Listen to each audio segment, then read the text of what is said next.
This is Carlene. Yes. And the one thing that I thought might be worth talking about a minute is under facilities. I know that all the governmental units got ARPA money for COVID. The market suffered greatly from COVID. It was completely closed. But there's so many improvements could be done for the market facility. And I don't know if anybody has reached out to any committees or anybody who's deciding, but both the city of Ann Arbor and Washtenaw County got money, lots of money. So I just thought it would be worth a shot. That's it. All right. Thank you, Carlene.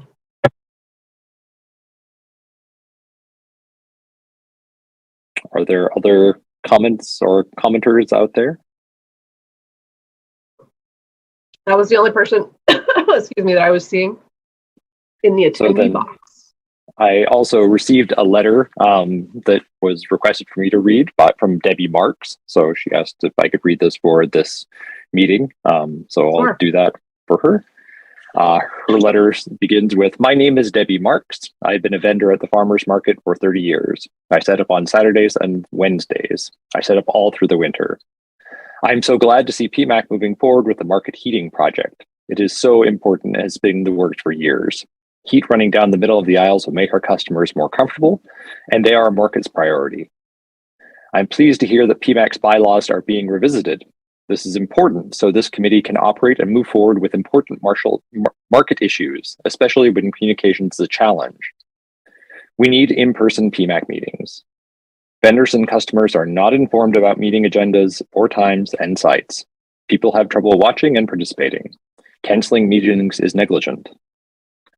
I'm concerned about the market. I have never seen it so dirty and dreary.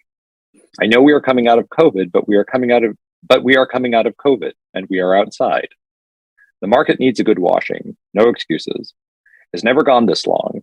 I see dogs pee in the market weekly. I go to Sparrows and get a tub of hot soapy water to rinse it off.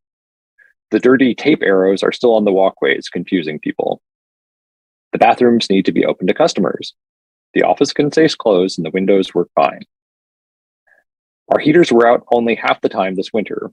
Activities need to come back, even at a small scale, especially in the slower winter months. Some past winter activities have included warming stations, hot cider and donuts, hot chocolate and s'mores, ice and snow sculptures, music, Leslie Science Center, raptor show, food demonstrations, glass blowing, and multiple food trucks. It's a great way for the community to see the market. It's open every Saturday year-round. I was very glad to see Alex updated the applications. We do need annual reports, and we need to be able to see what's happening with vendor attendance, money, and trends from year to year. The market should use a live stream on market days, student perhaps. The market needs a website update for current information. The market staff and PMAC should call on community students, teachers, teams, and clubs. They could help with solar heat challenges and website updates. School teams and clubs work for club donations, carrying goods for customers, car parking, setting up for activities, and helping staff and vendors.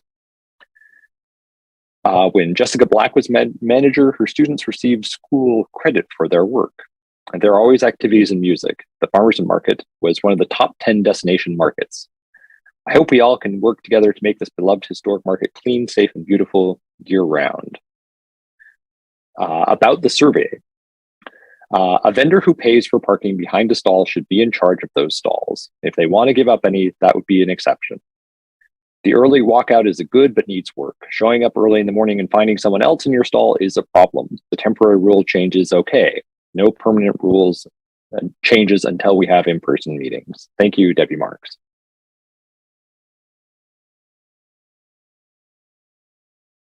All right.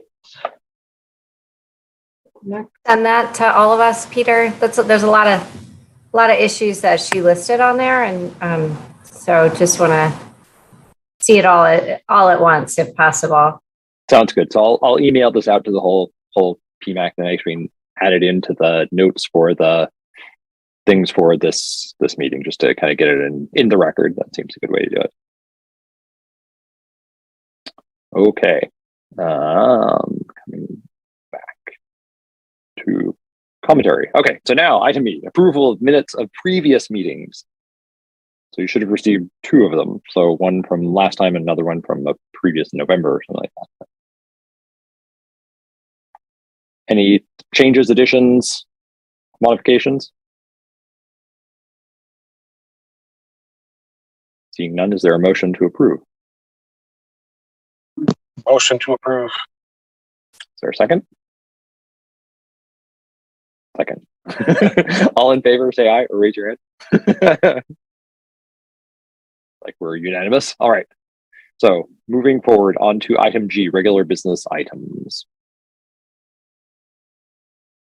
All right. Let me just pull up my agenda.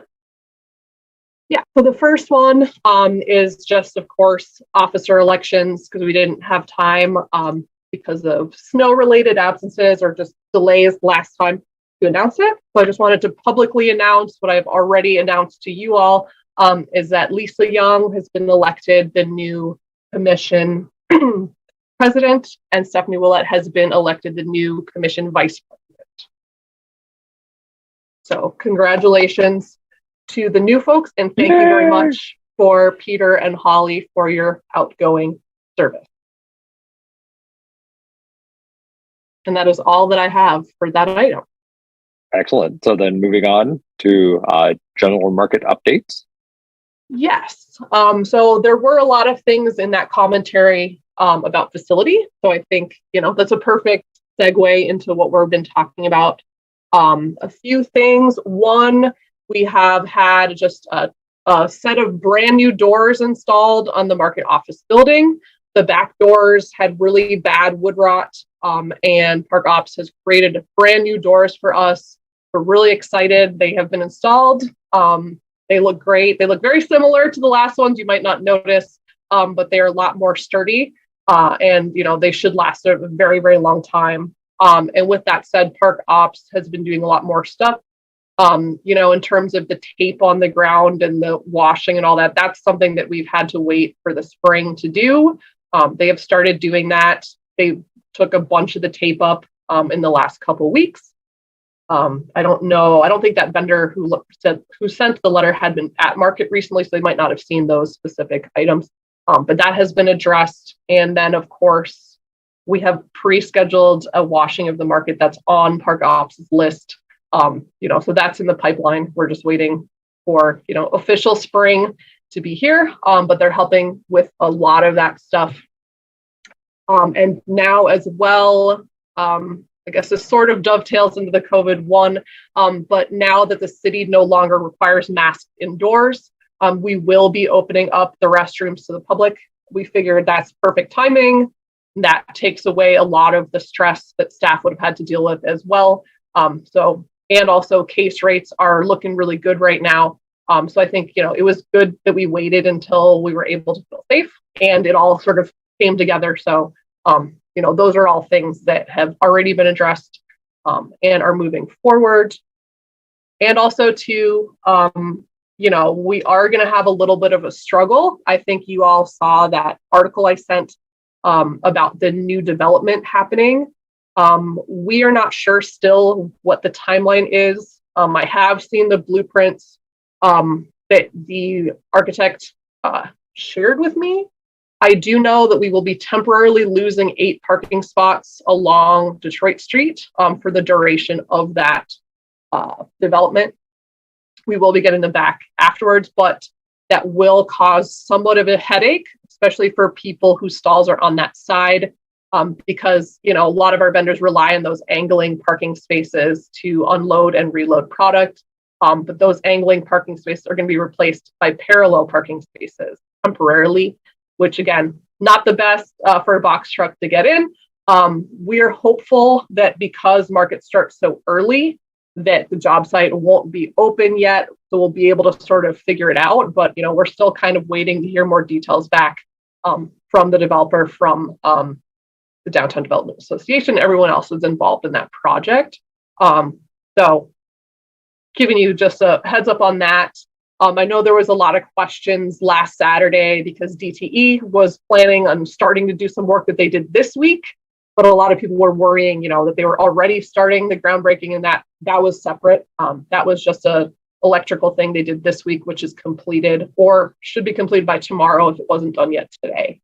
But with that said, the development is definitely going through. It's just a question of when, and that will certainly impact us over there.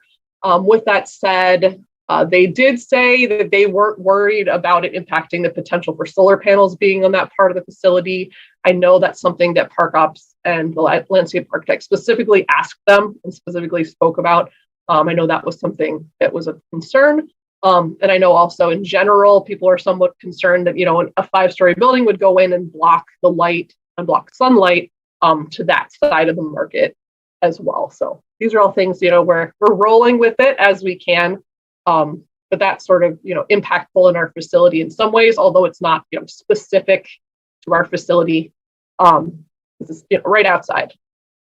But with that said, we've gone through this sort of before with Stephanie knows what I'm talking about, with the change of the street very close to that area. So, it's not something that is a stranger to us in terms of how we navigate.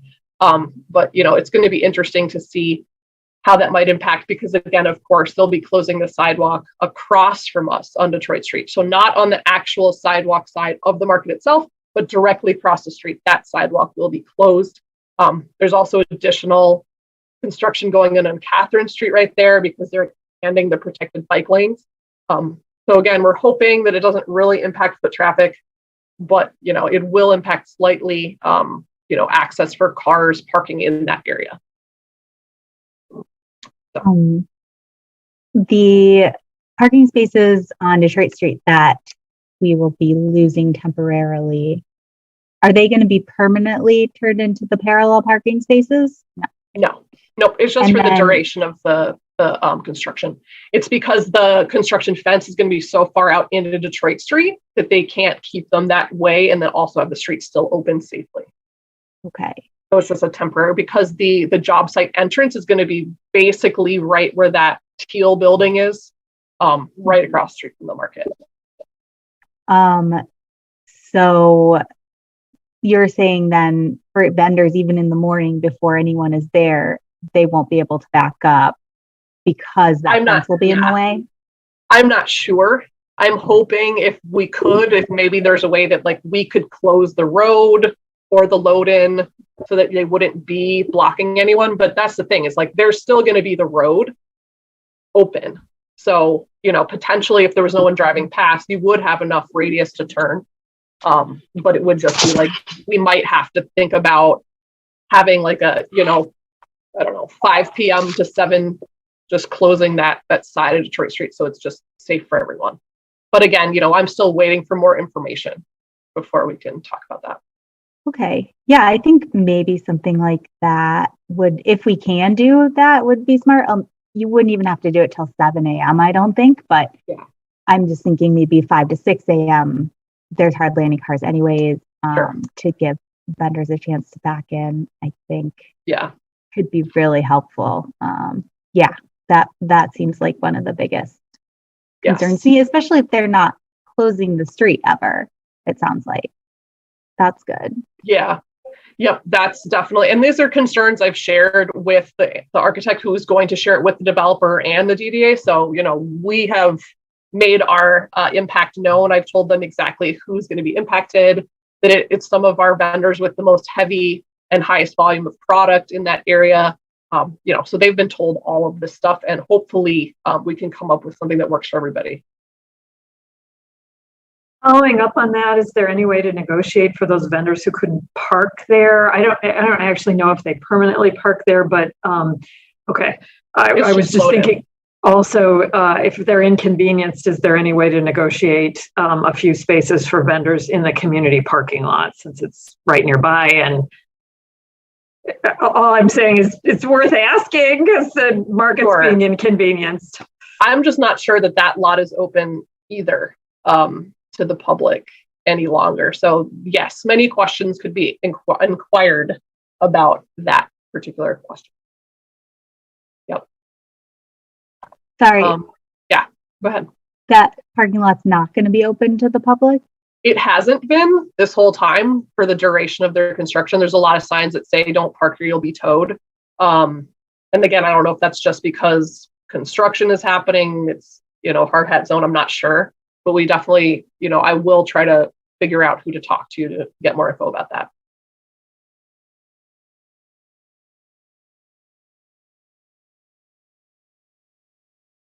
But that's pretty much the update I had on facility stuff. I guess a question about facility too, just to clarify, based on so that more or less the parks department is the one that normally schedules and maintains that space. Yes. Yep. And does they just kind of do that on their schedule? Is kind of how that goes. We put in a request, and so we ask for it to be as quick as possible. But we have so many facilities, and lots of places are gearing up too. So again, some of it is the stuff that they're used to doing, so they're on a regular schedule for market. But they did have some staff turnover, so some of the core people had retired this past year. So that might have been.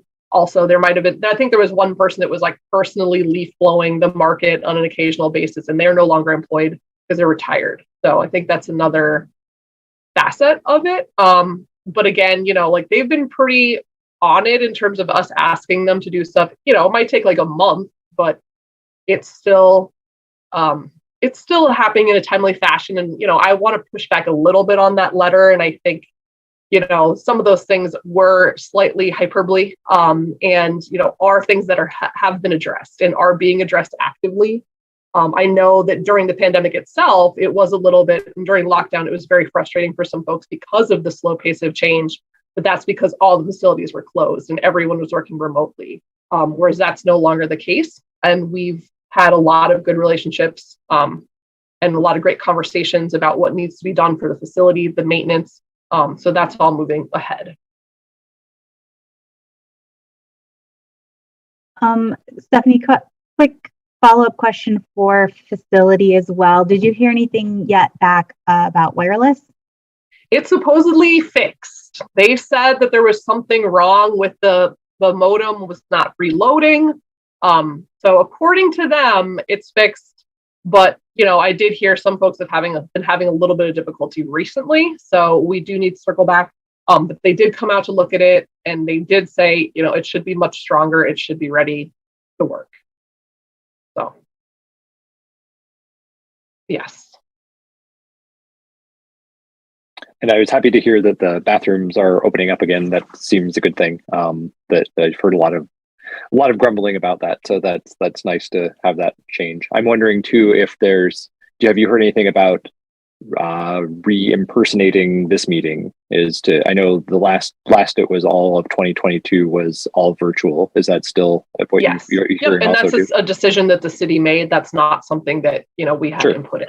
No, I'm just asking if there's something that any updates on that, if that's changed. No, the only change is the no longer needing an indoor mask requirement with certain caveats, right? There's still a lot of things saying, if you are working with somebody that requests that you still wear a mask, you need to still do so, right? So there are still some specific pieces of that, but yes, we've been slated to be remote through the end of the year for this meeting. And again, I think having people write letters, that's fine. And calling in, the good thing now is that all of our sign-ins and the code for this meeting is all the same. So if someone had the information 3 weeks ago, it's the same information now. All of our agendas and minutes are available online.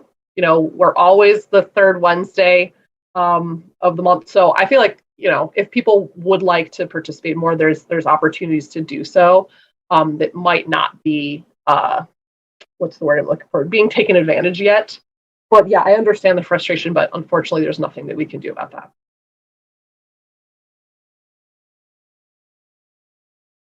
But I guess that's a good segue into the next piece, which is the COVID protocol, which we were basically already just talking about. But yes, so no longer are masks required in an indoor space. They are recommended now. So, it's a little bit of a shift. That change happened this week.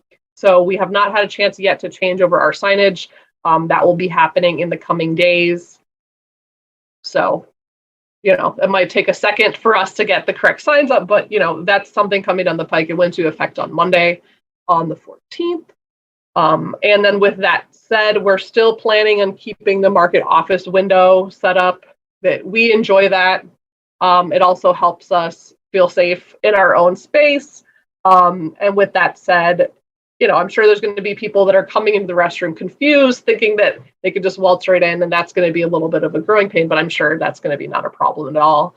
But other than that, that seems like to be the last vestige of our big sort of COVID protocols that we had in place. So the really only ones remaining as of now is the office itself, being for vendors and staff only for the time being. And that, again, might change depending on how it goes. But, people kind of like that walk-up window. We've gotten a lot of positive feedback for that. So that's a good thing. And that is all that I had for that. Any comments, thoughts? You have?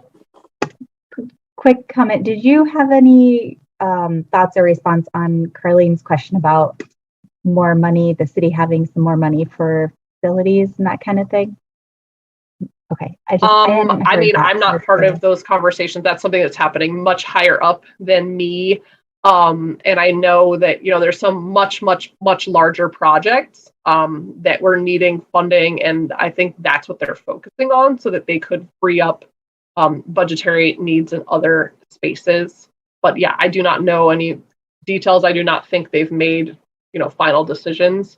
But I don't think they're taking any feedback any longer from staff, unfortunately.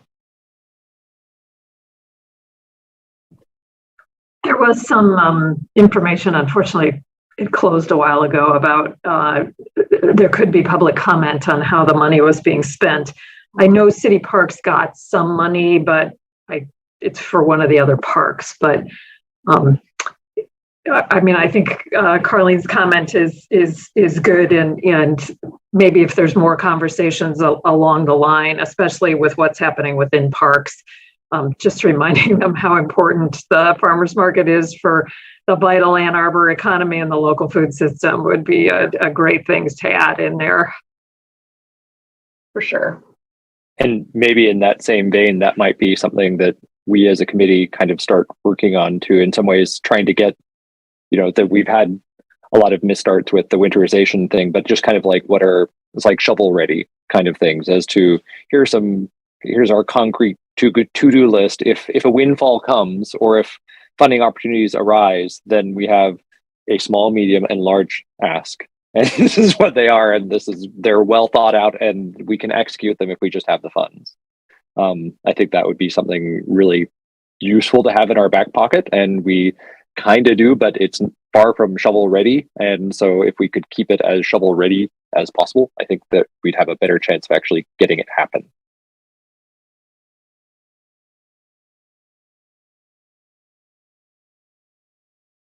Sounds good to me. All right, then moving on to item 3, the sign-in procedure with the vendor survey. All right. So yes, so Alex helped do a lot of the legwork on the compiling of the vendor surveys.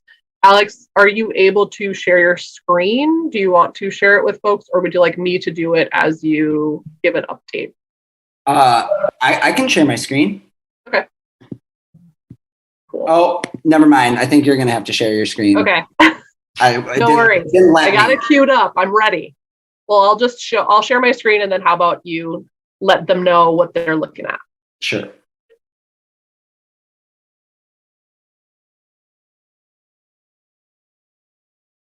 Can everyone see that? Okay, so as you know, with the application, we sent out this survey. Not everybody returned a completed survey. We had about 85 total responses, although not everybody answered each question. The answers to the first two questions, I think, are the most useful. So the first question, in your experience, how accessible is the electronic sign-in process? So out of 75 total responses for that question, 51 people said it was accessible, 9 people said it was somewhat accessible. So that's 60 out of 75 that say it's accessible or somewhat accessible, but you can see we do have 10 people leaning to the not accessible side. And then how have the changes to the sign-in process impacted your business? And we had another option for don't know, not applicable, because we have some vendors who were brought on after the changes to the sign-in process, so they didn't have a basis for which to answer that question. So you see there's 23 people out of 76 total response said it had no impact, and 26 people said it positively impacted. But again, we do have some people, or 9 people commenting that it was a negative impact. The next 3 questions, there might have been some confusion about this. The intention, how many parking spots are needed for your business? And then of those spots, how many are for just parking your car, and how many of them are for displaying or holding back stock of product and not for a vehicle? But some people responded 1 for each thing. So maybe they were thinking, oh, well, my vehicle does hold my back stock, but if you answered 1 in the first answer, you should have only picked, the way we were thinking about it, only 1 in either of the next 2 answers. But I will say that the most common answers were either 1 total spot, and 1 of those is just for my vehicle and none for backstock, or some people said 1, 1, and 1. So we could have made this,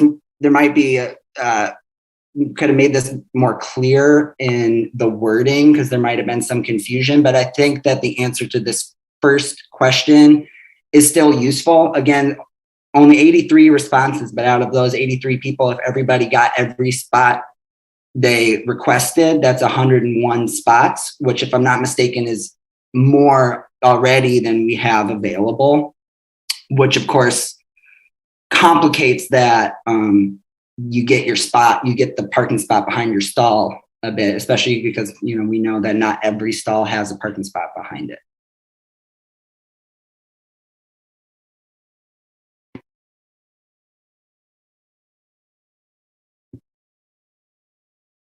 So the data from these last 2 questions, I don't know how much it tells us, but we can see, out of those 101 spots, 82 of those are for vehicles specifically. And again, most people only, like the vast majority, only require 1 spot, but of course we have our vendors that have and require multiple spots as well.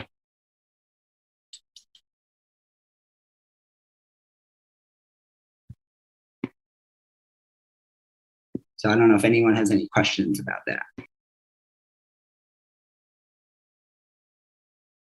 So overall, it seems fairly positive in terms of the response to it. And there's still some negative. Did you get any specific data about particularly those people who were either didn't find it accessible or found it impacted them negatively? Well, I kind of wanted to keep the responses to this confidential. I was pulling each survey out of the vendor's application. So like anecdotally, I have some thoughts about that, but I didn't want to track who said what. Yeah. And that might be useful for a future survey too, is to have a mark on it to let people, if they do want to be like follow up or have a little bit more specificity, because that is a question in terms of if there is something easily solved that would be like, oh, if only it were something, then that would be, if there's a little tweak. It may not be a little tweak, but it might be. So this is a good first start. This does help a lot. So thank you. Yeah, I do know, and for folks, some people wrote out additional information on their survey. And so for those folks, I'd have marked, so we can follow up with those folks. I think, I don't know, I guess, some of the folks saying it wasn't accessible or that it negatively impacted, I think are long-standing vendors that like the way it was working before and maybe benefited positively from the old way of doing things. And then I think there might have been some confusion on those questions as well, based on some of the people's longer written out responses. But yes, we can follow up with some of the folks that have specific issues. Yeah, thanks for sharing this. It does seem like overall the changes are positive, which is great. And to Peter's point, I think, inviting some more specific input from folks who are finding it not working would be great. I'm sure you'd like to know so that if there is anything you could do to mitigate whatever the negative impacts are, you could do that. I'm wondering, Jeff, do you have any sense of what the issues are for those who are having or who are feeling a negative impact?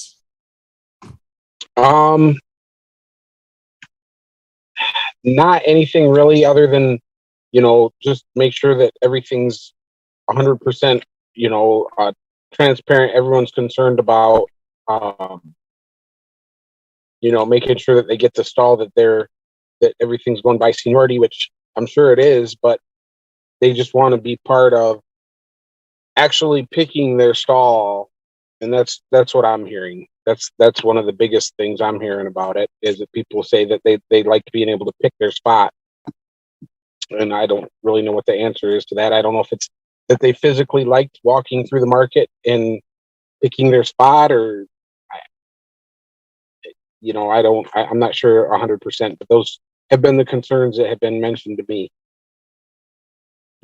I think with Jeff, going off what he is just saying, I think one of the biggest dangers in that process, for where it might not go as we want it to go, is if somebody is accidentally placed in a stall that they'd rather have a different stall, but someone lower in seniority ends up getting that stall.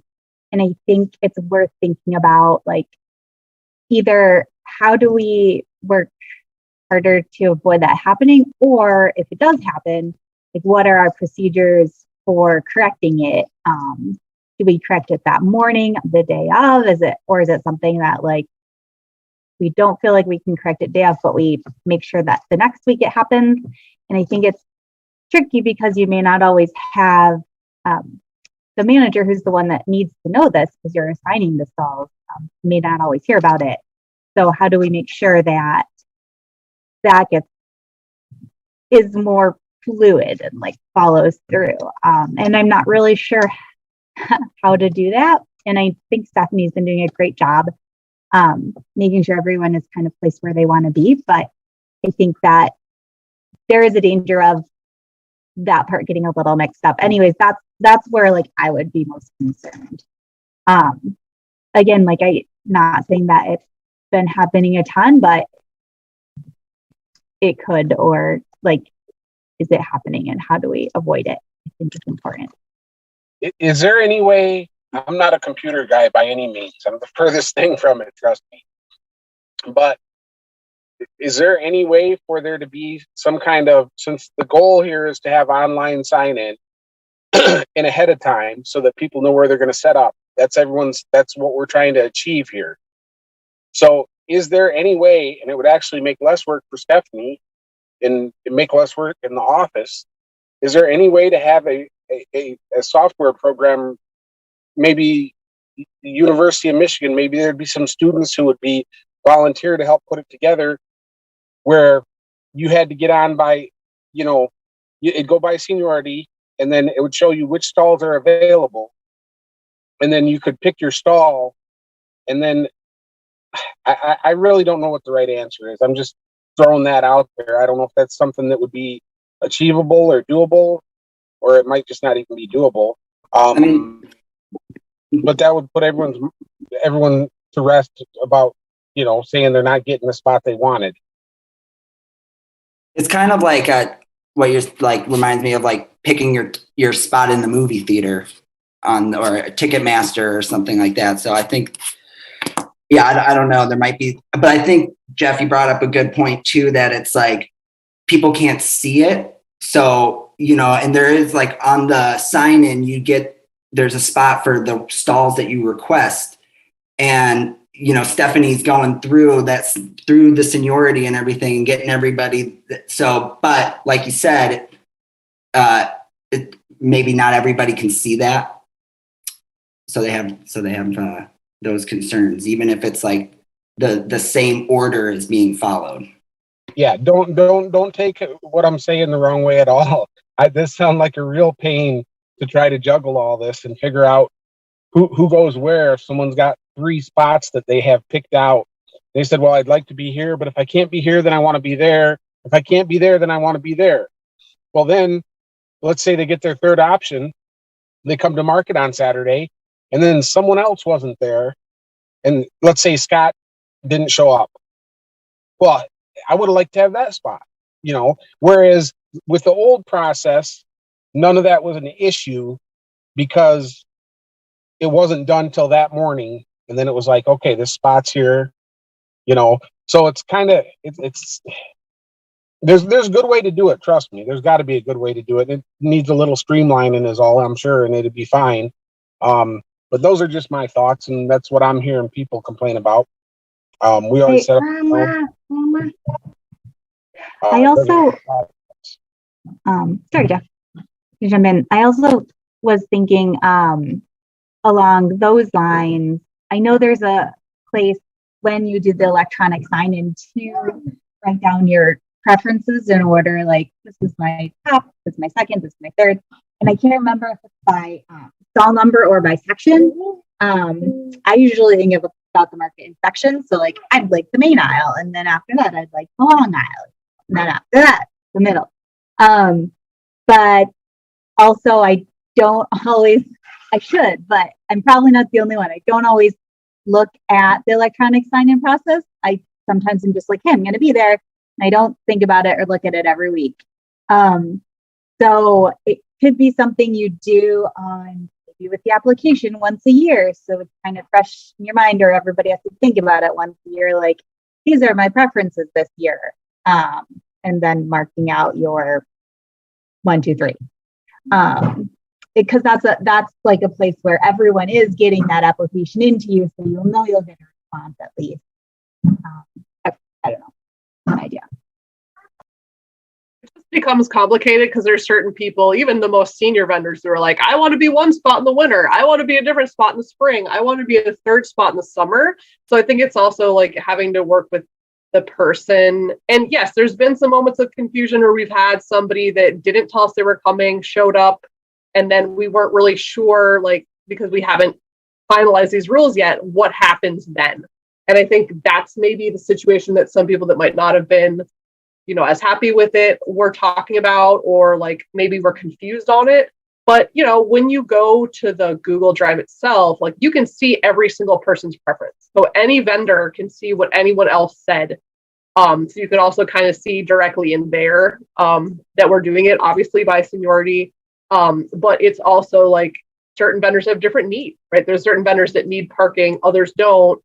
And there's also like a completely different valuation of like what's a good spot depending on person, because again, everyone's setup is different, everyone's needs are different. So that's where it becomes, I think, really complex.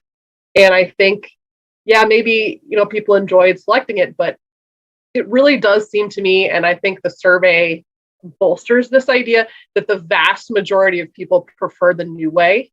And if there's a way that we can sort of work with the folks that might be uncomfortable and like try to figure out what it is it's holding them back, I think that might be, where we might want to put our energies right now.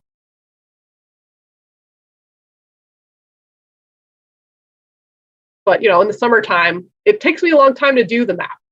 right? And I don't care, like, it's fine. I have no problem doing it. But in the summer, it can take me an hour to hour and a half because I need to make sure everyone's getting their seniority spot, that everyone's getting everything that they need, so that when we show up to market on Saturday, it's not like 16 people are like, I don't like my spot, I want to move, blah, blah, blah. And for the most part, that's happened occasionally for sure. But it's definitely something I think once we finally iron out these rules, we can just like point to it and say, look, this is what we're doing. And I think that's another reason why people might be unsure is that, the rules have not yet been updated. And I feel really strange when we're having new people come on now where I'm like, oh, hey, just disregard that part of the rules. I'll explain it in the orientation. And I think, the sooner we get something in writing, the better for staff, and the better for everyone's peace of mind and feeling like no one's getting unfairly placed. There's no favoritism whatsoever. It's literally based on seniority, and people's requests for where they want to be. Like, that's the only considerations we have. And sometimes, it's mostly just me, I should say but you're right, when it might be other people in the future, I think that's something that does need to be codified sooner rather than later. And I really, really, really don't think we can wait until we meet in person to make that termination of finality. And I think what, Debbie was saying too, was that idea that about publishing these rules, using them, and then having another point when we are able to meet in person to completely adopt them. Like we talked about doing that for adopting them, but it's not completely officially adopting them until we can meet in person, was what she was saying. She was hoping that we would consider. Are you saying, Stephanie, that you would like to completely adopt them and then go back and maybe we have because it really makes it feel like, we're on a tightrope without a net, and we don't have something that we can go back and say, we're doing it this way because of X. So that it sort of has this perception as if we're just doing whatever we want. And, people have said it to us like, well, you're curating the market. Like, well, not really, like we're still going by seniority. We're still listening to all that stuff. So I don't know. I think it would make us feel more secure. And in general, too, I think it's good to overhaul a lot of the rules, right, all at once, because we have to bring it to city council and we got to do all this whole process. So I think I don't feel comfortable waiting until the end of the year to have to wait for that. It just doesn't seem helpful to staff. And I feel like everyone that has had something to say about it has been given ample opportunity to do so, both in the meetings and the survey, telling us in person. So I don't know if anything would be different if we just met in person. I think that makes sense to me, especially you having to do your job as manager. But maybe to speak to some of those concerns, we could have something like 1 year from now, the commission and anyone who wants to will put it on our agenda to review these rules. How have they been going? Which we should do anyways. Like, this is a new process. Let's look back at this and then set it on the calendar saying like, we're going to see how it went and then make any changes we feel that need to be made as sort of an opportunity to look at the whole thing again. Maybe after 1 year or after 6 months, or we can pick a timeline. I would second that. I think that makes a lot of sense, and kind of as just a general process, and that kind of gets to the bylaws kind of stuff too, in terms of that's one of the roles of this body is to review the rules of the market. And so having that be a regular process versus something once in a blue moon, it seems like that's part of what we do. And I think that with the expectation that it will be constantly adapting. So I would support that too. Yeah, the only real thing that holds our hands behind our back a little bit is that we have to wait for city council and the attorney's office to sign off on every change that we make. So I think, it does make a little more sense if we have a large package of rule changes at one time than if we do it, like every 6 months. I just don't think that's the best way to approach it. But I hear what you're saying, and I'm not saying it should not happen regularly, of course. And there are some other things like the notarization, for example, right? That's still in the rules, but that's something that we've been not requiring for returning vendors, right? Because it's been something that people have told us is a huge hardship, doesn't make any sense, especially for people that are already on our list, right? It just seems like it comes from a place of a lack of trust. And, I'm not in favor of that in general. So Alex and I are in the process of looking at all of the rules and seeing maybe for next meeting, maybe we could put together something, certain areas that we think might need tweaking. And then we can maybe broaden the conversation beyond just the sign-in process as well. Sorry, I'll be quick. I was really glad to see that the notarization is not needed anymore. I think that was difficult for a lot of people. That was good job. I think that the entire rules and having this commission kind of review them even yearly would be too much, considering like how much time we spend on very small pieces of it. So I don't know if that would be efficient, but I think I was talking more about like this part in particular. I think we just need to make sure we go back and do it. And then, having Stephanie prioritize if she does think that there's anything else specific we need to look at. Makes sense to me.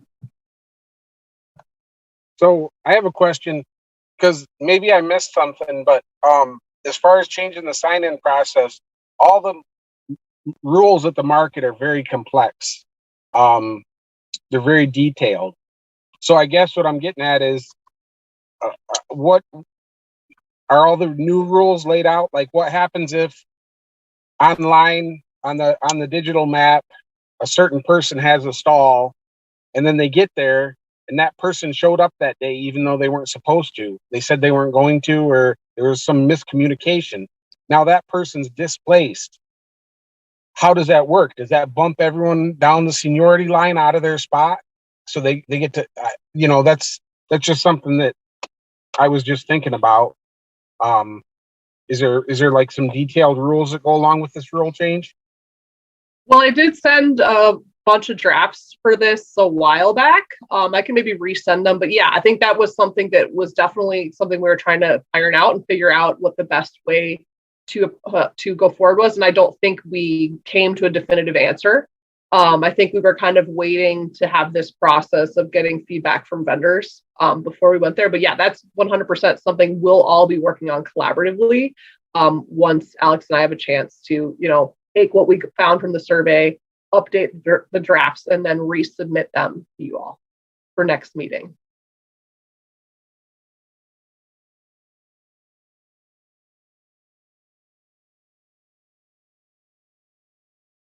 All right. Any other comments on the vendor survey sign-in procedure discussion? Just one thing about when you send us the revisions, Stephanie, and I think it sounds like the notary's already in place, so you could add in that revision. If you could just send it in the whole document and then put in red those places where you're changing things, that would be really helpful to just contextualize how it fits in with all the different rules of the market, because as Jeff said, they're complicated and interconnected too. Sure, of course.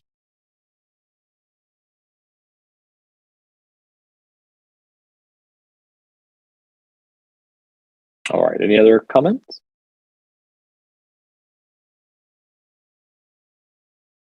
All right, then moving on to, I guess we added in the thing about for the PMAC bylaws. So just as to discussion about that. Yeah, does anyone have any comments to begin?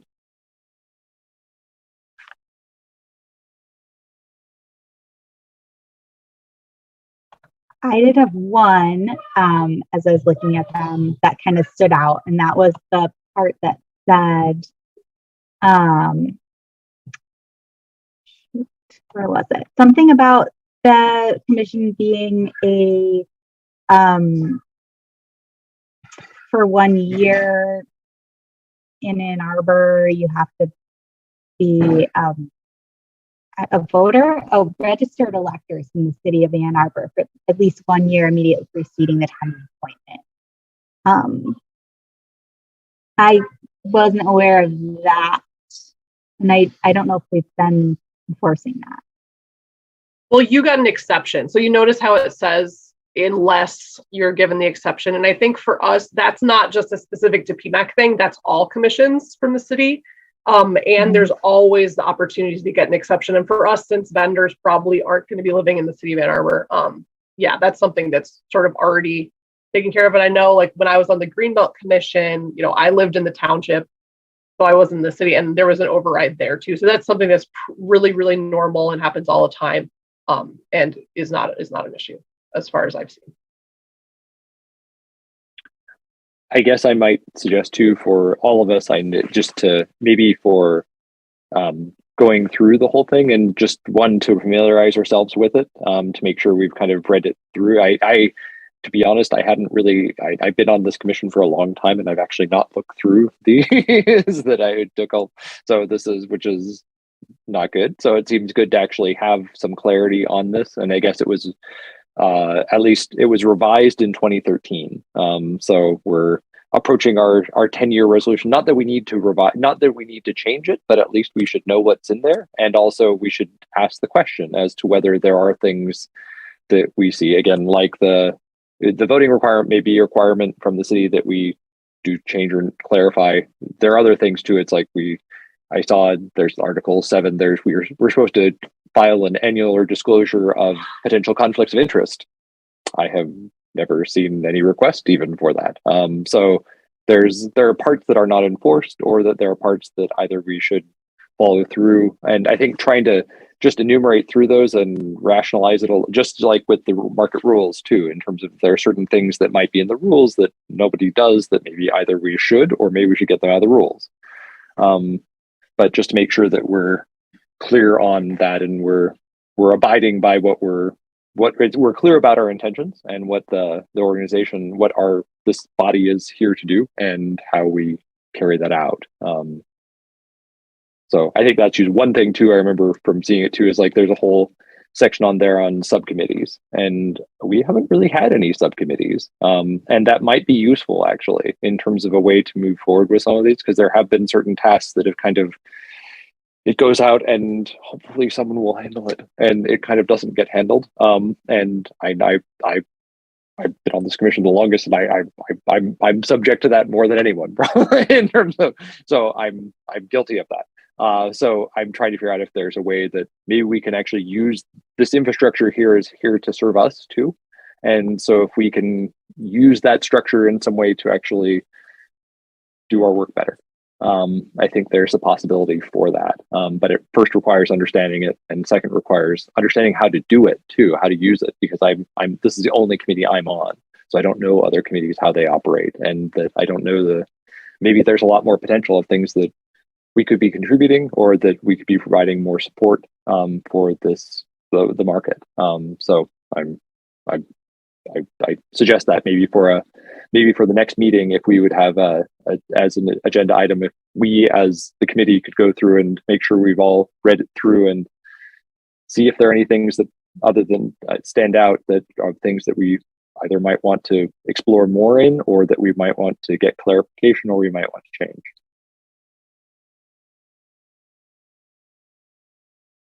Sounds good to me. Any other thoughts, comments?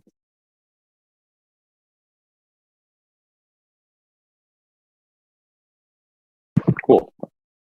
I actually had a question, if not about the bylaws, but it's about something else. So, Stephanie, I just wanted to ask, because I know the vendor applications were due on March 1st, and just wanted a little update on how that process has gone. And then also to say, when you do the annual report for us, if we could, Stephanie will, I think occasionally used to give us a table with just a breakdown of, the different types of vendors that are there, and daily versus annual, just something easy so that we could see, how many produce vendors there were and meat and prepared foods, and just a breakdown like that. That would be lovely to have, especially now. Seems like a good point, since you have applications for the coming year. And then also to talk about vacancies that you see coming up. Sure. I mean, I think it went pretty regularly. There was nothing really glaring. Alex and I have been just processing everyone's applications. If there's people that are stragglers that haven't gotten it in, we've been following up with them. There have been a few people that have, extenuating circumstances that have not made them able to participate. But it seems like there's nothing really out of the ordinary. And yes, we're now that we have applications open. That's another reason why I would love to have some concrete rules to share with people, so it doesn't make us seem like completely unprofessional to say, oh, by the way, let me give you this old thing from 3 years ago that's not relevant any longer. But yeah, I could certainly do that. That'd be super helpful. I think it'd be to have that in the report would be a big component. I think it's always the other question too that comes up with this is kind of what is the market overloaded in or not? What directions are we trying to fill, and which things have we been struggling to fill? And I think that's part of the kind of the status. I know certain years we really are looking for certain gaps that would be nice to fill, or that we're just trying to adjust. So making some clarity about that intention, I think would be helpful too. So for sure. All right, so that feeds in nicely for item H, new business. Is there any other new business?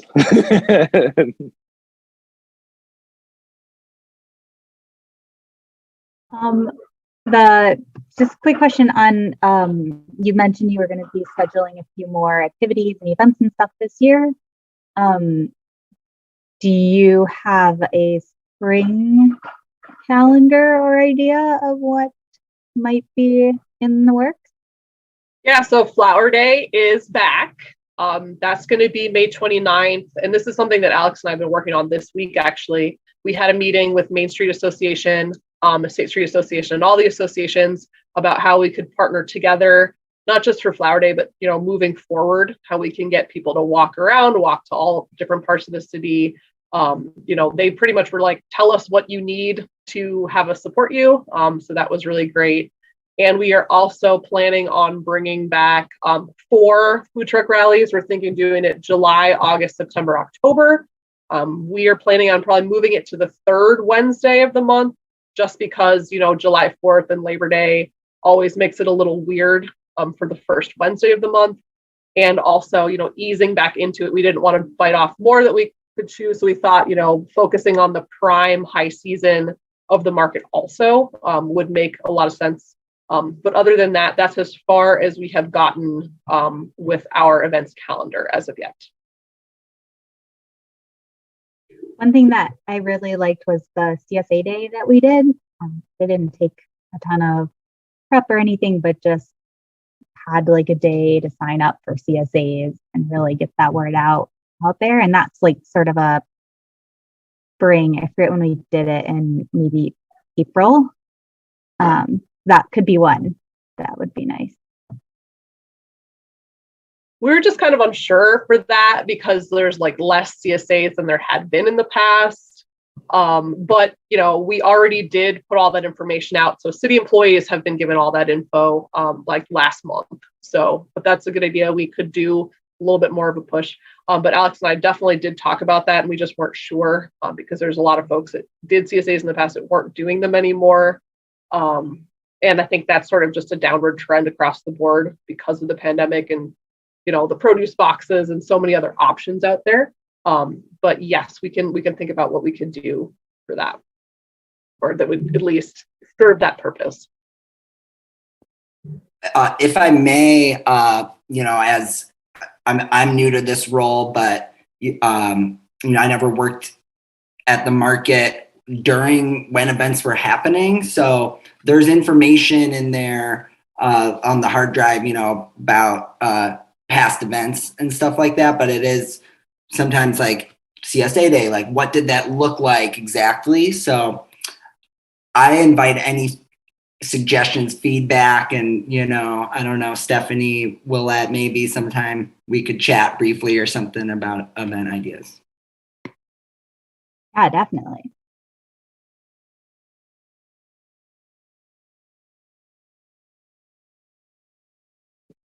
Excellent. So is there any other discussion about new events or the spring schedule or things like that? To be determined. To be determined. All right.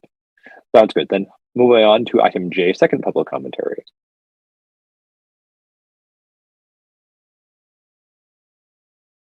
Is there anyone that would like to participate? I do see a raised hand. Hello, Carlene.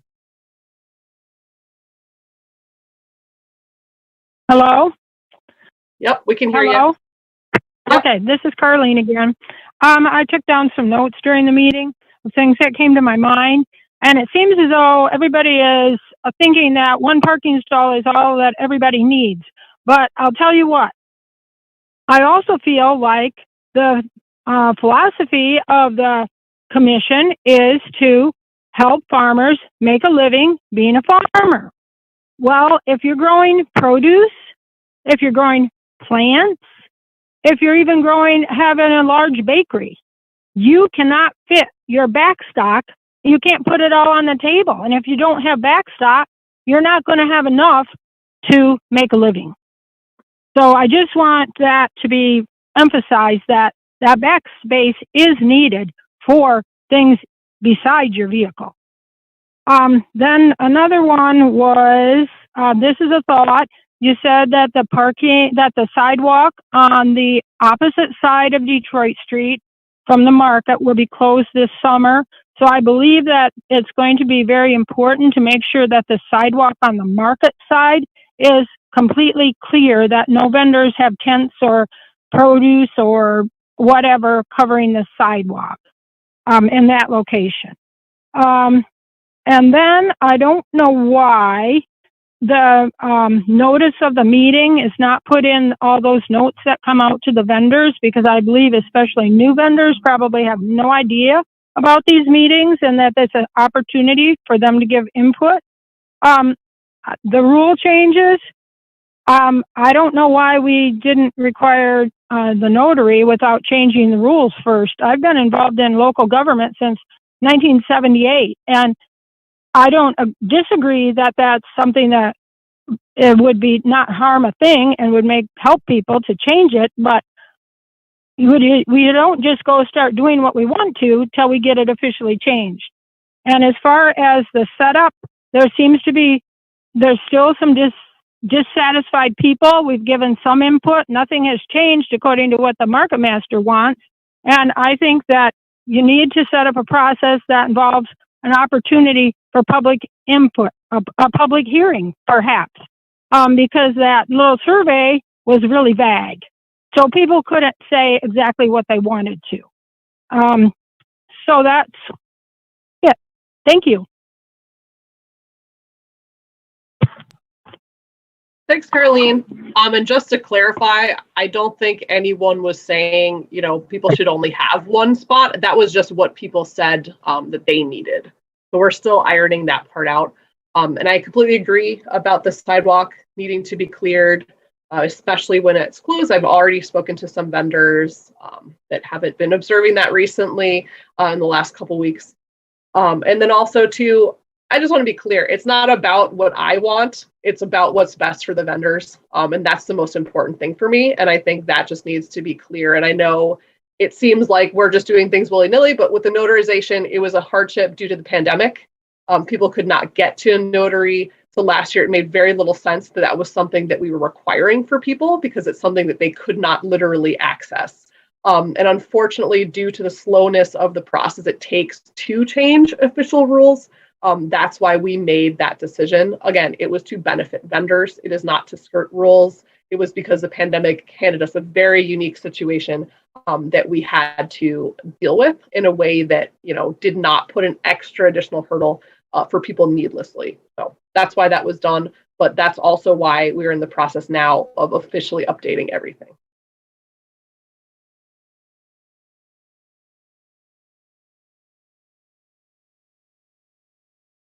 All right, are there any other public comments? No other member of the public present for that. That would leave us on to item L, adjournment at 6:38 p.m. All right. All right.